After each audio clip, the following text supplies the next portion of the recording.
नमस्कार, सत श्री अकाल, राम राम सा, खंबागणी, वणक्कम, प्रणाम। आप सभी का ऑल्ट न्यूज मीडिया में फिर से स्वागत है। हमारे साथ जुड़े हुए Dhirendra Pundir sir, senior journalist, और आप सर का अपना यूट्यूब चैनल है news point, Dhirendra Pundir news point. और बड़ी इंटरेस्टिंग टर्न ऑफ इवेंट्स हुए हैं कल और आज के बीच में। पहले तो योगी जी मिलने गए, फिर एसआईआर की न्यूज आ गई, और आज नेपाल में बहुत कुछ हो रहा है जो मेरे को पता है मेरे राष्ट्रवादी भाई जब सुनेंगे तो खुश हो जाएंगे आज। Sir, a very warm welcome on the show. Let's get started sir. धन्यवाद गायत्री जी, आपको भी और तमाम दर्शकों को भी। जी सर, कल योगी जी मिलकर आए हैं, क्या क्या बात हुई है अमित शाह जी से, पीएम मोदी जी से, बीजेपी हेड से, बहुत सारे लोगों से मिले हैं जी। देखिए, बहुत लंबे अरसे से इस देश में दो चीजें चल रही हैं कि पूरा खासतौर से 2027 के इलेक्शंस की तैयारियां अभी से हो रही हैं। और अगर आप देखेंगे उत्तर प्रदेश में जो विपक्षी पार्टियां हैं उनका सिर्फ एक ही ताकत है, उनके पास और कुछ नहीं है। वो जातिवादी आधार पर बनी हुई पार्टियां हैं जिनके पास, चूंकि कांग्रेस में अब वो ताकत बची नहीं है जो नेशनलिस्ट पार्टी होने की बात थी, क्योंकि अब वो नेशनलिस्ट है या नहीं ये भी बड़ा सवाल होता है।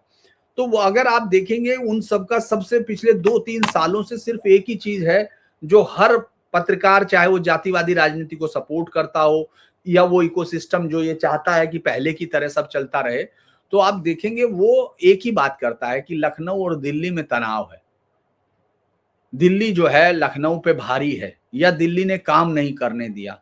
आप किसी भी यूट्यूबर्स का जो भी आपको दिखता है इकोसिस्टम का, उसके थंबनेल पे चले जाइए, आपको हर 2 मिनट बाद लगेगा, 2 दिन बाद, कि वो योगी जी ने रात में ही उनको डांटा है, या तो मोदी जी ने, या फिर योगी जी ने किसी को कुछ बोल दिया। ये इस तरह की चीजें हैं। लेकिन आपको याद होगा ये एक केमिस्ट्री है। मैं हमेशा बोलता हूं कि अब राजनीतिक पार्टियां इगोइज्म पे नहीं है, खासतौर से बीजेपी जैसी जो काडर आधारित पार्टी है। कांग्रेस भी एक जमाने में थी, लेकिन कांग्रेस में क्या होता है कि कांग्रेस में एक जो नेहरू फैमिली का जो एक दबदबा जब आया, तो उन्होंने, जैसे लोग अपने कपड़े बदलते हैं ऐसे उन्होंने राज्यों के मुख्यमंत्री बदले, तो लिहाजा वो सब चीजें खत्म हो गई, क्योंकि एक हाईकमान कल्चर उसके अंदर था। बीजेपी में भी हो सकता है, हर पार्टी में होता है, क्योंकि आप ये देखिए कि प्रधानमंत्री मोदी ब्रांड है, योगी एक चेहरा है। तो सबसे ज्यादा लड़ाई जो कराने की कोशिश की जाती है उन पार्टियों में जिनके पास ना ब्रांड है ना चेहरा है। क्योंकि अगर आप अखिलेश यादव जो मुख्यमंत्री रह चुके और अपने आप को भाई मानते भी हैं कि नंबर 2 की पार्टी भी है, उनकी पार्टी ने इस बार लोकसभा में सबसे ज्यादा सीट भी हासिल की, रिकॉर्ड तोड़। लेकिन अगर आप उनको गैर यादव और गैर मुस्लिम पॉलिटिक्स में देखेंगे तो वो कहीं भी टिकते नहीं, वो चेहरा भी नहीं, बहुत लिमिटेड है, बहुत वो स्टार भी नहीं है। तो वो जातियों के बीच में। लेकिन योगी आदित्यनाथ सिर्फ राजपूतों के नेता नहीं है, सिर्फ बीजेपी के नेता नहीं है, वो बहुत सारी जो सिस्टम्स हैं, जो बहुत जातियां हैं, छोटी छोटी जातियां हैं बहुत सारी, और क्रॉस, चाहे वो यादव पार्टी में हो जो लोग होंगे, जो जिन लोगों को लगता है, यहां तक कि मैं ये तो नहीं कहता कि भाई मुस्लिम उनको वोट करेगा, लेकिन बहुत सारे लोगों को लॉ एंड ऑर्डर पर लगता है, जिनके घर को छीन लिया गया था, आजम खान ने जिनके जमीनों पे कब्जे किए था, उनकी लीडरशिप थी। तो ये जो लंबे समय से, मैं उसको कट शॉर्ट करता हूं, कि जो विपक्ष की पार्टियां थी वो सिर्फ एक ही काम कर रही थी, दिल्ली और लखनऊ के बीच में कुछ है जो सही नहीं चल रहा। वो आपने चाहे अध्यक्ष वाले मसले में देखा हो, चाहे किसी में देखा हो, और दर्शक भी जानते हैं। तो उस सब को प्रधानमंत्री मोदी अक्सर इस तरह से जवाब देते हैं, और योगी वो कला सीखते हैं। वो 45 से 1 घंटे की जो मीटिंग है, 45 मिनट से लेके 1 घंटे की, वो अद्भुत मीटिंग है। उसमें वो बातचीत करते हैं, तमाम चीजें हो रही हैं, और वो उसी तरह से है जैसा कभी याद होगा आपको लखनऊ के राजभवन में जब मोदी जी रुके थे, और सुबह का एक फोटो योगी जी के कंधे पर हाथ रख के बड़े आराम से चलते हुए। तो ये एक मैसेजिंग होती है, पॉलिटिकल मैसेजिंग है, जो 2027 की तैयारी की तरफ पहला ऐलान करती है। वो ऐलान ये है कि ये डबल इंजन की सरकार है, योगी चेहरा है, मोदी ब्रांड है, चेहरा और ब्रांड मिलके एक चीज को पूरा कर रहा है। तो ये मुझे लगता है कि ये बड़ा मैसेज है। बाकी ये है कि लोग अब उसमें कुछ भी जोड़ सकते हैं, क्योंकि ना तो योगी उनको मना करेंगे ना मोदी उनको कहेंगे। वो कहेंगे मंत्रिमंडल की भी बात हुई है, फिर किसी ने कहा एसआईआर पे भी बात हुई है। तो यार वो तो 45 मिनट बैठे, उन्होंने सभी पे बात की होंगी। सबसे बड़ी बात यह है कि पहली तो बात यही हुई होगी कि 27 कैसे लड़ा जाएगा। और वो ऐसा तो है नहीं कि वो इस तरह बैठ के बराबरी के लेवल, बातचीत होती है, म्यूचुअल चीजें चेंज हुई हैं, एक नए अध्यक्ष भी आए हैं, और एसआईआर में जो हुआ है उसके बारे में भी चूंकि बातचीत बताएंगे नहीं तो वो तो मैसेज होते ही हैं, ऐसा नहीं है, लेकिन एक कस्टमरी भी होती है। पीएम से मिले हैं बहुत लंबे अरसे बाद, आपने देखा वहां मीटिंग 1-to-1 हुई है। उसके बाद फिर आप देखेंगे कि वो नड्डा जी से मिले जो अभी निवर्तमान है, फिर वो कार्यवाहक से मिले जो नवीन है, फिर अमित शाह जी हैं। तो ये तमाम लोगों से बातचीत करके वो बैक टू बैक मीटिंग जो है योगी आदित्यनाथ की चल रही है सेंटर के साथ में, ऐसा नहीं लग रहा है कि योगी जी को ग्रूम कर रहे हैं खुद मोदी जी? एक तो उनकी मीटिंग्स काफी, इतने सीएम, किसी भी सीएम के साथ इतनी मीटिंग्स नहीं होती है जितनी मोदी जी की मीटिंग्स योगी जी के साथ हुई है। आई वुड से, मैंने नहीं देखा है, हम I been following this media entirely. दूसरी चीज ये कि जो जुगलबंदी अब बैठ रही है, ऐसा क्यों मुझे एहसास हो रहा है, प्रतीक हो रहा है कि हो सकता है 2027 के इलेक्शंस के साथ साथ योगी जी को सेंटर में ले लिया जाए। जी देखिए, मुझे नहीं लगता कि योगी जी को सेंटर में लिया जाएगा, क्योंकि ये बहुत सारी चीजें बहुत सारे लोग करते हैं कि भाई योगी को हटाया जा सकता है ये क्या क्या, क्योंकि देखिए अभी उत्तर प्रदेश में बहुत काम बाकी है। योगी अब सेंटर में तभी आएंगे जब वो बहुत प्रभावशाली भूमिका में होंगे। अगर आप देखेंगे कि योगी सिर्फ वहां फाइनेंस मिनिस्टर होने या कृषि मंत्री होने या यहां तक कि रक्षा मंत्री होने भी नहीं आएंगे, मतलब जो मुझे लगता है, मैं ये नहीं कह रहा कि ऐसा होगा, क्योंकि सरकार और पार्टी क्या तय करेगी ये उन लोगों के बीच की बात है। एज ए रिपोर्टर मुझे लगता है कि सबसे बड़ी ये जो लाइन है वो यही है कि उनको वहां बुला लिया जाएगा, और यही कारण था 24 में सहारनपुर से लेके आप बलिया तक चले जाइए, यानी 01 जो सीट है वो बेहट की सीट है विधानसभा की, और 403 सीट दूधी की शायद है ना। तो वहां तक आप चले जाइएगा, आपको उन सब में एक ही चीज दिखाई देगी, जो मुझे लगता है कि वो जो चीज हम लोग देखते हैं वो सबसे बड़ी चीज उसमें यही दिखती है कि किसी भी तरह उनको सेंटर में लिया जाए। ये बार बार कोशिश की जाती है, लोग ऐसा कहते हैं कि भाई उनको सेंटर में ले लेंगे और यहाँ तो किसी और को मुख्यमंत्री बना देंगे। देखिए उत्तर प्रदेश एक इतना बड़ा राज्य है, इतनी एक देश जितना बड़ा राज्य है, वहां की आबादी अगर आप देखेंगे तो वो चौथा या पांचवा देश होगा पूरी दुनिया में, आबादी जब होगी तो पांचवे। तो एक एक ऐसे राज्य को जब इतने अच्छे से चलाया जा रहा है और उसमें बहुत सारे काम अभी बाकी हैं। योगी आदित्यनाथ चाहते हैं $1 ट्रिलियन की इकोनॉमी का सेहरा लेकर वो पहुंचे एक ऐसे राज्य का। आपने देखा होगा कि जो कॉरिडोर्स बने हैं, काशी विश्वनाथ कॉरिडोर है, अयोध्या कॉरिडोर है, फिर आपने सर्किट देखेंगे बुद्धा सर्किट है, उसके बाद मिर्जापुर कॉरिडोर है। तो वो एक धर्म आधारित, जो धर्म की जो हिंदुस्तानी मान्यता है सनातन की, उसकी आधारित एक परिकल्पना उनके पास है। मुझे लगता है उसको बहुत गहराई से वो समझते हैं, और मोदी भी ये डिस्टर्ब नहीं करना चाहेंगे। 27 की जीत सुनिश्चित करने के लिए दोनों तैयार हैं, क्योंकि वहीं से लखनऊ से होता हुआ दिल्ली तक जाना सहज होता है। जो लोग हमेशा ही कहते हैं कि नहीं साहब, हम कहते हैं कि दिल्ली से का रास्ता यूपी से ही होके जाता है, तो मैं इस बात को बहुत ज्यादा नहीं मानता हूं। हाँ, वो सहज करता है, क्योंकि इस बार तो 33 ही थे, फिर भी दिल्ली चली गई बीजेपी। तो इससे बहुत सारी चीजें होती हैं, लेकिन हाँ ये है कि एक नैरेटिव गढ़ा जाता है तो वो गढ़ा जाता है। जी सर, बड़ा इंटरेस्टिंग है। आज 2.89 करोड़, मतलब 2 करोड़ 79 नहीं 89 लाख वोटर्स को एसआईआर के जरिए निकाला गया है। ये स्पेशल इंटेंसिव डिवीजन जो हो रही है सर, ये होती कैसे है? पहली तो देखिए अभी क्या है कि ये जो सबसे बड़ी चीज हुई है, ये मुझे लगता है कि दुनिया की सबसे बड़ी ड्राइव हुई होगी, दुनिया की सबसे बड़ी ड्राइव। क्योंकि आप ये सोच के देखिए, क्या क्या ऐसा कभी होता है। मैं ऐसी बात कर रहा था जब ये आया, रेनवा जब प्रेस कॉन्फ्रेंस कर रहे थे, जो उत्तर प्रदेश के चुनाव आए, कि हर बार नाम बढ़ने चाहिए ना, नाम कम थोड़े ही होंगे, आबादी तो बड़ी होगी। तो आप ये सोच के देखिए कि ये कितना बड़ा काम हो रहा है। इस देश में जो फर्जीवाड़े की कहानी है, हमने 7 करोड़ वो भी सुना कि राशन कार्ड खत्म किए गए, सब चीजें की गई, आधार से लिंक किया गया, तो बहुत सारी फर्जी चीजें पकड़ी गई। लेकिन इस देश में वोटर थे कि बताइए, रामरती मर गई 2002 में ताई, लेकिन आज तक वोट डालने आ रही है ना। खचेड़ू कितने साल पहले मर गया, कुछ पता ही नहीं, उसने आखिरी इंटरव्यू उसी पत्रकार को दिया था जो आज तक बता रहा कि मोदी हारेंगे। वो तो मर गई बेचारी बहुत साल पहले, लेकिन वो भी खचेड़ू भी वोट डालने आ रहा। तो ये जो काम हो रहे थे उन सबका सफाया हुआ है। ये बड़ा दिलचस्प है, क्योंकि आप ये सोचिए इसमें से 2.89 करोड़ में से जो लोग हैं उनमें से 46.23 लाख यानी 46,23,000 लोग तो मर चुके हैं। आप और अब वो वोट मरे डाल हुए लोग, हाँ वो मरे हुए लोग कितने सालों से वोट डाल रहे होंगे। आप सोचो, उनको बेचारे को जलने के बावजूद भी आराम नहीं मिल रहा। वो आके सरकार बना रहे यूपी में, उनको सरकार और की वोट है। ये बात डेफिनेटली बहुत लोगों को पता रही होगी पॉलिटिकल सर्कल्स में, तभी इनके नाम नहीं हटाए जा रहे थे। और I wouldn't be surprise pension वेंशन भी लेते रहे हो लोग ऐसे ऐसे लोगों नहीं, के इसको नाम। समझिए, ये ऐसा नहीं है। लोग दरअसल मुझे कई बार ये शक होता है कि लोगों को जो दिल्ली में बैठते हैं या सब लोग करते हैं पत्रकारिता में, उनको ये बेसिक लाइन्स भी मालूम होती है कि नहीं चुनाव लड़े। देखिए, हर एक आदमी को मालूम होता है, हर पॉलिटिकल एजेंट को मालूम होता है। आप ये समझिए कि जो लोग पार्टियों में दफ्तर होते हैं, जैसे हर एक विधानसभा का एक केंद्रीय दफ्तर होगा, फिर उसके हर एक विधानसभा के मोहल्ले होंगे या गांव होंगे, जो मान लीजिए 3 गांव मिला के एक बड़ा केंद्रीय कार्यालय वहां भी बनाया जाता है। फिर उस गांव में कार्यालय होंगे 2-3 अलग-अलग टोलों में, और हर एक कार्यालय में मतदाता सूची की जो कॉपियां होती हैं, उनकी फोटोस्टेट कॉपी होती है।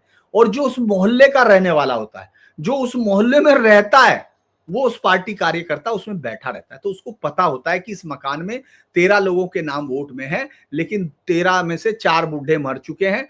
9 जो 2 लड़के बचे हुए उनके सूरत में रहते हैं। एक लड़का इनका मुंबई चला गया, इनकी बहू यहां रहती नहीं है, वो टीचर है। उनको सब पता रहता है। तो जिसको ये लग रहा कि नहीं है, वो दरअसल सब पार्टियां इससे लाभान्वित होती थी। जैसे मेरी पार्टी का जो ताकतवर बूथ है, मैं वहां मेरी मर्जी से डलवा लूंगा। दूसरे का जो है, इसीलिए आप देखेंगे वहां वोट कटवाना और वोट जुड़वाना ये बहुत बड़ा खेल होता है।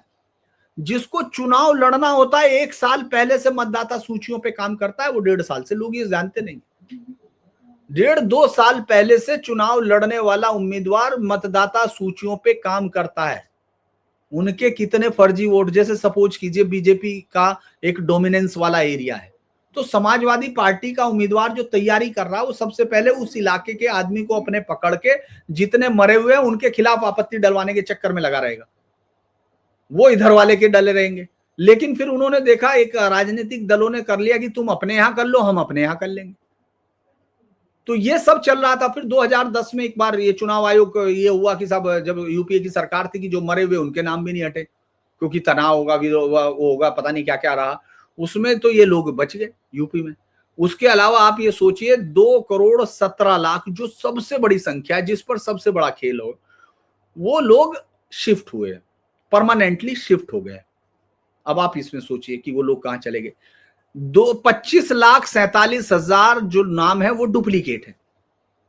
समझ रहे, डुप्लीकेट वोटर आए हैं कि वो यहां भी है, वो वहां भी है। पहले 15,44,00,000 थे इस देश में, अब मतलब उत्तर प्रदेश में, अब 12,55,00,000 है। ये दुनिया का सबसे बड़ा, मतलब अद्भुत हुआ होगा। क्योंकि इसको ऐसे समझिए, इसमें भी कोई कंफ्यूजन नहीं। आपके दर्शक, मैं ये बता दूं, वो जरूर अलग अलग चैनलों पे जाएंगे, अलग अलग देखेंगे, उनके पास अलग अलग ज्ञान आएगा। लेकिन मैं उनको बेसिक बच्चों जैसी कहानी अपनी बता सकता हूं, क्योंकि मैंने तो उसी तरह जिंदगी में रिपोर्टिंग की है। दरअसल हर एक आदमी जो शहर में आया हुआ है, उसका गांव में वोट है, ज्यादातर का 90% का। क्योंकि कोई रोक तो रहा नहीं था, 2 रख लो, 3 रख लो। तो वो क्या करता था, उसको गांव में चाचा बताता था कि मुझे चुनाव लड़ना बेटे प्रधानी का, ये मत कटवा देना। और शहर में वो अपना रखता था। तो अब क्या हुआ है कि ऐसे तमाम लोगों के नाम कट रहे हैं, क्योंकि अब सजा होगी, गड़बड़ होगी। तो आप ये सोचिए, 12 लाख लोग लखनऊ में से सबसे कम हुए। ललितपुर में 95,000 लोगों के नाम कट गए, जो सबसे कम कटे। तो आप ये सोचो, ये लोग गए कहां हैं? इन सबको पहले देखने की जरूरत है। अब अगर हम लोग इसमें देखें, जो 11 राज्यों और केंद्र शासित की वो है, उनमें आप एसआईआर की ड्राफ्ट लिस्ट्स में देखें तो 3,70,00,000 लोगों के नाम कुल मिला के हट चुके हैं। आप ये सोचिए, इस देश में कितना बड़ा चेंज हो रहा था। 30% मतदाताओं के नाम कट गए लखनऊ में, हर तीसरा आदमी गायब। और आपको यह मालूम होना चाहिए कि इतनी बार, 2 बार एक्सटेंशन देने के बावजूद भी 7 लाख लोगों से ज्यादा नहीं हुआ, जुड़े नहीं है। तो इसका मतलब है कि ये इनमें से ज्यादातर लोग हैं ही नहीं। जहां आप ये सोचिए सबसे ज्यादा लखनऊ में 30% कटे हैं, गाजियाबाद में 28% कटे, बलरामपुर में 25% कटे, ऐसे लाइन से चले जाइए। ये आप जाके ये मतलब बड़ी हैरानी की बात है। इस पर तो ये इस देश में स्पेशल श्वेत पत्र आना चाहिए। मैं तो ये कह रहा हूं, कोई नहीं कह रहा होगा लेकिन मैं कह रहा हूं कि व्हाइट वो होना चाहिए। क्योंकि आप अब वो कह रहे हैं कि साहब हम लोग उनके नाम नहीं कटने देने के, फला नहीं कटने देने के, वो अखिलेश यादव कह रहे। अरे भाई कटने दो तो सूची दो ना उनको, वो तो पूछ रहे हैं आपके एजेंट क्या कर रहे हैं। ये झूठी और मक्कारी की गई राजनीति है, इसमें और कुछ नहीं है। वरना किसी के पास कोई चीज बची नहीं है। मुजफ्फरनगर जो 5 मुस्लिम बाहुल्य जिले हैं, सहारनपुर, मुजफ्फरनगर, मुरादाबाद, रामपुर, संभल, यहां 40 से 50% मुसलमान हैं। इन सब में 20% वोटर कम हुए। 28 विधानसभा सीटें हैं। सर सबसे ज्यादा इम्पैक्ट कौन से एरिया पे आ रहा है? ये जो वोट्स कटे हैं तकरीबन 3 करोड़ मैंने वोट्स। आपको बताया सबसे बड़े तो 10 जो है वो मैंने आपको बता ही दिया कि 30% कटा है लखनऊ में। जो सबसे ज्यादा तो लखनऊ में कटा, उसके बाद गाजियाबाद में कटे, उसके बाद बलरामपुर में कटे हैं, और उसके बाद हम मैं देखता हूं उनमें से कानपुर है, मेरठ है, प्रयागराज है, गौतम बुद्ध नगर है। दरअसल ये बड़े शहर हैं। आप समझ रहे हैं इनमें क्या हुआ है कि इनमें से बहुत सारे लोगों ने अपने गांव में वोट बनाना स्वीकार कर लिया होगा। बहुत सारे लोग चूंकि इन जगह से शिफ्ट हो गए। वो जिस समय क्या हो रहा था, उस समय नाम जुड़वाना हटवाना इतना आसान था कि कोई भी कहीं भी जुड़वा रहा था, उसने जुड़वा लिया, उसके बाद वो चले गए, नौकरी पे थे। यहाँ सेंट्रल सर्विसेज, ये सारे बड़े शहर है ना, महानगर है। बलरामपुर को छोड़ दीजिए तो ज्यादातर महानगर है इसमें ना, तो वो सब, और बलरामपुर भी उसी आसपास के इलाके के हिसाब से तो बड़ा शहर है। जो वहां से जो जॉब है, सरकारी जॉब है, तो रहेंगी। वरना आप देखिए आगरा है, बरेली है, गौतम बुद्ध नगर है, प्रयागराज है, सब बड़े शहर हैं। जो सबसे कम कट रहे हैं वहां कहाँ है? वहां ललितपुर है, महोबा है, बांदा है, अमरोहा है। तो यहाँ इतना ज्यादा वो नहीं हुआ कि सरकारी नौकरियां उस तरह की थी कि जो सेंट्रल सर्विसेज थी या उस तरह की वो नहीं रही। तो इसीलिए ये सबसे बड़ा काम ये हुआ है। इसके बाद ये बड़ा चीजें बदल जाएंगी। सबसे बड़ी बात ये है, बहुत सारी चीजें अभी लोग तय करेंगे, लेकिन मेरा ये मानना है कि इससे बहुत सारी चीजें गड़बड़ होंगी। अगर आप सबसे ज्यादा जहां वोटर कटे हैं 12 सीटों पर, जो सबसे कम वोटरों के नाम जहां कटे, जबकि ये बीजेपी, ये देखिए समाजवादी पार्टी अगर कोई आरोप लगाती है तो इससे ज्यादा कोई समझ नहीं सकता। अगर बीजेपी ने ये सब काम किया है, सोचिए बीजेपी ने क्या काम किया। बीजेपी ने किया कि सबसे कम 10 सीटों पे, सबसे कम कटे कहां? गाजीपुर अंबेडकर की 12 सीटों पे 2022 में विधानसभा चुनाव में सपा ने क्लीन स्वीप किया था। इनमें सबसे कम वोट कटे। ठीक है, 10 जिलों में 36 सीटें, भाजपा ने 20 जीती थी, सपा गठबंधन को 16 मिली थी, है ना। कुछ कुछ अलग अलग सीटें मैं जो बता रहा हूं, तो जहां हार का मार्जिन है वहां किसी के पास ये गारंटी नहीं होगी कि इसका होगा। तो ये मुझे लगता है बड़ा ही शुद्धिकरण हुआ है। ये बहुत बेहतरीन हुआ है। चूंकि अगर उत्तर प्रदेश के उन 5 जिलों की जिनका मैंने मुस्लिम बाहुल्य बताया, वेस्टर्न यूपी के जहां से मैं भी आता हूं, वहां 11 सीटों पे से एनडीए जीती थी, 17 पे सपा गठबंधन जीता था। तो ये अजीब से खेल हुए हैं। मुझे लगता है कि जैसे मुरादाबाद में है, वहां 15% वोटर कम हुए, भाजपा सिर्फ 1 पे जीती थी। जबकि लखनऊ में जहां भाजपा जीती थी वहां कितने कम हुए? वहां 30% कम हुए। तो इसीलिए अभी इसका रिजल्ट अल्टीमेट आएगा, अभी दिखेगा। लेकिन हाँ ये है कि बहुत दिनों बाद वो है, और अब उन्होंने कहा कि अब जो है वोटर लिस्ट में नाम जोड़ो। समाजवादी पार्टी ने ऐलान कर दिया।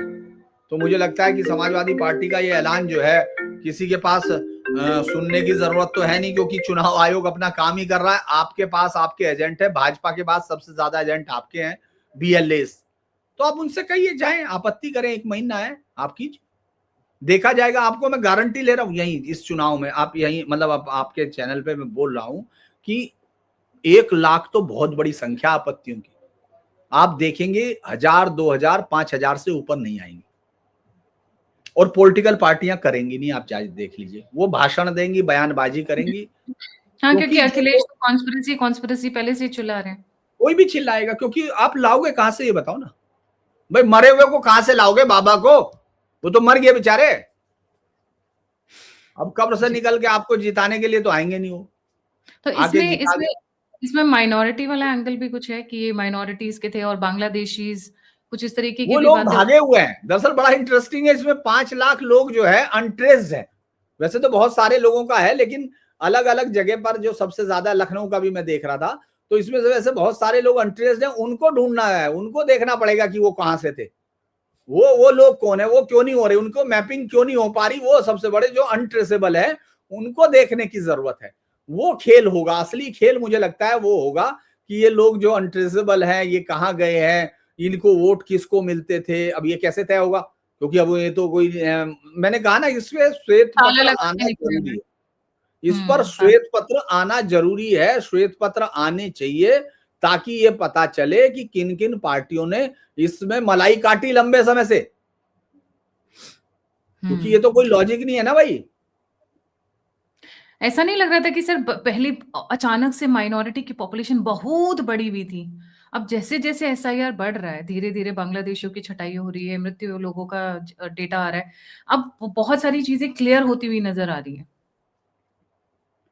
नहीं देखिए, धीरे धीरे तो बहुत सबके लिए ही हुआ भाई। अगर आप देखेंगे तो 5 जिले अगर ये माइनॉरिटी बाहुल्य हैं, तो जहां मेजोरिटी बाहुल्य है वहां भी कटा है। वहां पर भी कटा। अभी तो दरअसल एवरेज अगर हम लोग इसको देखते हैं तो लगभग ये 70-72 हजार से ज्यादा आएगा पर कॉन्स्टेंसी। अगर हम इसको ऐसे देखते हैं तो 70-72 हजार तो ज्यादातर जिलों में 150 से 150 सीटें ऐसी होंगी जो इस मार्जिन से ज्यादा नीचे से है। बहुत रेयर सीटें ऐसी होंगी जो इस मार्जिन से ज्यादा जीती गई है, बहुत रेयर। तो इसीलिए ये तो सोच दीजिए कि ये अभी जरा डस्ट अभी होगी, सब लोग रिपोर्टर वो मतलब जो सब पार्टियों के लोग हैं वो देख रहे होंगे, उसके बाद होगा ये, उसके बाद ये दिखेगा कि क्या हुआ क्या नहीं हुआ, कितने लोग ये दिखेंगे, है ना, कितने लोगों को नोटिस ये मिलेगा। 5 लाख, ये 5 लाख लोगों का ट्रेस दोबारा करेगी इलेक्शन कमीशन, क्योंकि ये बहुत इंपॉर्टेंट पॉइंट है। इलेक्शंस को बहुत अच्छी तरीके से इन्फ्लुएंस किया जा सकता है। नहीं, अब तो मिलेंगे ही नहीं, वो तो गायब ही है, वो तो भाग गए, निकल वोटिंग गए। वो वोटिंग के थे टाइम भी या नहीं ये भी देखना है। पे हाँ, तो इसीलिए वोटिंग मुझे के लगता है टाइम कि वो बड़ी इंटरेस्टिंग होगी। जी, काफी इंटरेस्टिंग टर्न ऑफ इवेंट्स हो रहा है। सर आपको किधर ये चीजें जाती नजर आ रही हैं, जो एसआईआर हो रहा है यूपी में, ये फेवर में जाती हुई नजर आ रही है या अगेंस्ट में योगी जी के? मुझे लगता है ये फेवर में ज्यादा रहेंगी, क्योंकि अगर अगर जो फर्जी वो होता है, अगर फर्जी अगर हम देखें, जो फर्जी वोटिंग थी वो सब थी, उन सब से तो सेंट्रल उसको तो मजबूत होता नहीं है कोई। उससे तो मुझे नहीं लगता कि कोई बहुत जबरदस्त तरीके से इनको कोई फायदा मिल रहा था योगी जी को या उनको। तो मुझे ये लगता है कि अभी जो खेल होगा उसमें सपोज कीजिए, अच्छा हम लोग एक ऐसे हवाई जहाज की बात नहीं करते, मैं आपको आंकड़ों से समझाता हूँ। अगर 20% वोटर 5 जगह पर कम होंगे, मुस्लिम्स में और हिंदू में, और दोनों के बराबर कट गए या कुछ कम भी कट गए, मैं कह रहा मुस्लिम्स के कुछ कम कट गए, हिंदुओं के ज्यादा कट गए, तो भी आप देखेंगे कि अभी तक जो मुस्लिम वो जो थी, वो उनकी संख्या ज्यादा होने के नाते, मान लीजिए एक मुस्लिम्स में 1 लाख थी, सपोज कीजिए हम 1 लाख मुस्लिम्स की जनसंख्या मानते हैं, और उसमें चूंकि वैसे वहां 50% है मुस्लिम, 40 से 50%, और इसमें अगर आप 50 का मान ले तो 1 लाख हिंदू मान लीजिए, या 20 मान लीजिए, अगर हिंदू 60 आपने मान लिया, ये ज्यादा। अब आप 20% वहां से कम कर दीजिए मुस्लिम्स के, तो 1 लाख में से कितने गए, 80 हजार हो गए। और उनके कितने होंगे 1 20 से, उनके 100 हो गए। 24 हजार गए। 24 हजार जाने के बावजूद उनके पास कैपेसिटी अभी भी ज्यादा है, और मुस्लिम्स की ताकत और कम होगी। ऐसी बहुत सारी सीटें होंगी जहां उनके नाम, अगर वो 5 हजार से भी ज्यादा, मतलब अंतर कुछ 5 या 7 हजार का ही था, मान लीजिए सपोज कीजिए, तो उनका नीचे होते ही उनकी बार्गेनिंग ताकत कम होती है। इसीलिए इसको एक तरह से देखा जा सकता है। लोग कहेंगे कि नहीं भाई 20% उनके कटे, 20% इतने, वो पहला का अंतर नहीं, पहला नहीं अंतर रहेगा। पहले वो उस पूरे इलाके में जीत के फैसले को तय करते थे। अब उनकी संख्या इतनी नहीं होगी कि वो जिता सके, क्योंकि अनइवन कटेंगे ना, ये तो एग्जैक्ट तो नहीं है कि 20 उनके कट गए, 20 उनके कट गए, लेकिन 20% अगर माइनॉरिटी का कटता है तो वो ज्यादा नीचे जाएगा, उसकी संख्या कम होती है, जिताने की ताकत ही कम होगी ना। सही बात है। बहुत इंटरेस्टिंग डेवलपमेंट्स चल रही हैं। सर नेपाल में आज जो हुआ आपने सुना? जी, कौन सा वाला? सर नेपाल में आज कम्युनल दंगे हो गए हैं जहां पर काफी अच्छा, बड़े क्लैश। वो कल हुए थे। वो कल और परसों पिछले 3 दिन का वो घटनाक्रम है जो नेपाल के उसमें मस्जिद में भी फिर वो लोग घुस गए हैं और तमाम जगह। दरअसल वो क्या हुआ कि वहाँ जो लोग नेपाल की अगर ज्योग्राफी अगर आप देखेंगे, बहराइच नेपाल को दरअसल ये लग रहा है जो कम्युनिस्ट हैं वो पूरी दुनिया को तबाह करने में लगे रहते हैं। उनका सबसे अच्छा रहता है कि वो पहले देश टूटे, तब वो जो एक टुकड़ा होगा उसमें हम आ जाएंगे। वो सिर्फ एक टुकड़े के लिए पूरे देश को तबाह कर सकते हैं। नेपाल तबाह होती हुई उसका एक वो है, मैं उसमें ज्यादा नहीं कहूंगा। नेपाली बहुत ज्यादा उछल के कूदने आप दिखेगा कि साहब वो बहुत ऐसा कुछ नहीं, वो सब कहानियां हैं, क्योंकि उनके देश में ही सब दिख रहा है। वो दुनिया की सबसे गरीब इकोनॉमी में रहे हैं, वो सबसे ज्यादा विदेशी सहायताओं पर निर्भर है, उसमें उनकी ताकत नहीं दिखती है। उनकी ताकत सड़कों पर ही दिखती है। दरअसल बहराइच और इससे लेके आप पूरे जो तराई की बेल्ट है जो नेपाल के करीब है, वहां जब यूपी में डेमोग्राफी बदली जा रही है मस्जिदों की, तो उनके बराबर जो दूसरी तरफ नेपाल में है वहां क्या हो रहा होगा? वहां पर भी वही डेमोग्राफी चेंज करने की पूरी कोशिश हो रही होगी। अब ये उनको लग रहा है कि वो बहुत कुछ उनके साथ ये जो मुस्लिम्स यहाँ कट्टरपंथी जिहादी जो माइंड सेट है उनके यहाँ तो बहुत शांति लेके आएगा और हिंदुस्तान में ही दिक्कत करेगा, ऐसा तो हो नहीं सकता। तलवार चाकू तो जिधर भी लगेगा लगेगा ना वो तो दरअसल मैं इसलिए कह रहा हूं क्योंकि मैंने इस पर बहुत डिटेल्ड काम किया हुआ था। नेपाल इस्लामिक संघ जो है उसका पूरा का पूरा बेल्ट है, पूरा का पूरा नेपालगंज, रुपैडिया, इन सब के आसपास में अगर हम देखेंगे वो सब जगह उन्होंने बहुत जबरदस्त वो बनाए हुए हैं अपने वो, और धीरे धीरे वहां कंप्लीटली उन्होंने हिंदू जो नेपाली हैं उनको हटा के पीछे कर दिया है। और वो धीरे धीरे आप देखेंगे थोड़े दिन बाद वहां शरिया ही चलने लगेगा, क्योंकि नेपाल में बहुत बड़ा डिवीजन है, एक पहाड़ी नेपाली और मैदानी नेपाली, मधेशी और वो सब में, उनमें बहुत जबरदस्त डिवीजन है, कहने की बात नहीं है। अलग अलग जातियां हैं, पहाड़ की जातियां मैदानियों को नहीं समझती, मैदानी अपने आप को उस तरह से उनसे जुड़ा हुआ नहीं मानते। तो ये सब चीजें वहां चलती जरूर है भाषाई तौर पर, या चूंकि एक जो जोड़ने वाली ताकत थी वो खुद ही तोड़ चुके, हिंदुइज्म को तोड़ने वाली। तो ये जो घटनाएं हैं अब वहां धीरे धीरे आप ये सोचिए इस्लाम अब अपनी ताकत दिखा रहा है, एग्जर्ट करता है। जो 5% से ऊपर आने लगता है, 5% तक बहुत डोसाइल होता है, वो दिखाता है कि नहीं मैं देश के सब कानून मानता हूँ और हमारे लिए नहीं है। जब वो 5 से 10-15% के बीच में आने लगता है तो वो ताकत दिखाने लगता है, एग्जिस्टेंस शो करने लगता है। जब 20 से आ जाता है तब वो अपनी ताकत कब्जा करने लगता है कि नहीं ये यहाँ जैसे आपके यहाँ वक्फ कब्जे कर लेंगे, मजारे बना देंगे कहीं भी। और उसके बाद 30 के बाद तो फिर वो क्या करते हैं, वो दुनिया देखती है। कोई मैं जो कह रहा हूँ ये कोई किसी इस्लामोफोब की तरह नहीं कह रहा, ये डाटा कहता है। जिसको शक हो वो आपकी इस पे लिख देगा स्क्रीन पे आके और फिर मेरे से बात कर लेगा, मुझे कोई इशू नहीं। तो दरअसल ये नेपाल में सब वही चल रहा है। अभी ये उन्होंने अपमानित करना शुरू कर दिया, उसी तरह से वो ट्वीट करते हैं। इन हिस्सों में जाके नेपाली पुलिस घुस भी नहीं पाती अब। वो मैं जहाँ गया था इस्लामिक नेपाल संघ के मुख्यालय पे मैं गया था, एक ऑपरेशन हम लोगों ने किया था, स्टिंग ऑपरेशंस की कैसे कैसे काम करते हैं। वहां जाना असंभव है अगर आप नॉर्मल भी जाते हैं। विशाल उनमें जो है ट्रेनिंग कैंप चल रहे हैं उनके। ट्रेनिंग कैंप का मतलब मैं ये नहीं कह रहा कि वो हथियार ओपनली दे रहे होंगे, लेकिन वहां जो जिहाद है वो तो सब पढ़ाया जाता है। अब उसको कोई भी कुछ भी कह सकता है। बहुत सारे यहाँ के कह देंगे साहब हम तो इंटरनल उसका दमन करना जिहाद है, तो कह सकते हैं, उनका उनका मसला है वो। लेकिन हम लोग जानते हैं कि जिहाद का क्या मतलब है। तो वो वहां चल रहा है, तो ये अभी बढ़ेगा। आप इसको ये सोचिए कि एक वो है, इन जो बॉर्डर टाउन्स हैं इनमें धीरे धीरे नेपाली सत्ता को बिल्कुल इरोड हो जाएंगी। वो आज नहीं तो अगले 2-4-5 साल में हो जाएंगी। ये आपके उस पर बहुत सारे लोग इसको सेव करके रख लीजिए। अगले 4-5 साल में उन सब जगह पर इस्लामिक कट्टरपंथियों के गढ़ होंगे। वो अटैक करने के लिए वो इंडियन सोयल पर भी अटैक करेंगे और वहां से वो इस्लामिक उसके नेपाल के अंदर भी अटैक करेंगे। तो वो उसकी, जिन लोगों ने नहीं पढ़ा उसको पढ़ लीजिए। मैं उस पर, मुझे मालूम है पिछले 2-3 दिन का घटनाक्रम है जिसमें एक ट्वीट करता है, उसमें हिंदू देवी देवताओं के प्रति वो करता है, उसकी पिटाई उठाई करते हैं पुलिस वाले।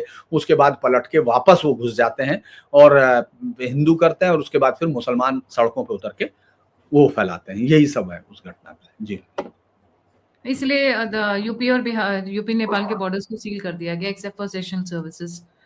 पिछले एक डेढ़ दिन से जी।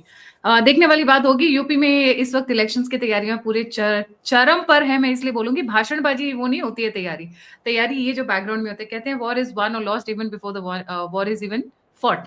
तो ये पीछे की तैयारियां जो होती है, जो चाणक्य स्टाइल में वो ऑलरेडी चल रही है पूरे जोरों शोरों पर।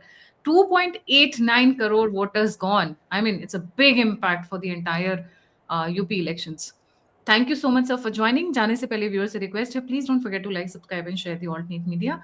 अगर आप कंट्रीब्यूट करना चाहते हैं तो नंबर और यूपीआई स्क्रीन के ऊपर है। आप फीडबैक देना चाहते हैं, मुझसे जुड़ना चाहते हैं तो सभी के सभी लिंक्स डिस्क्रिप्शन बॉक्स में। इसी के साथ सर का channel Dhirendra Pundir news point, उसे भी लाइक, सब्सक्राइब और शेयर जरूर करिएगा। जय हिंद, जय श्री राम, हर हर महादेव। जय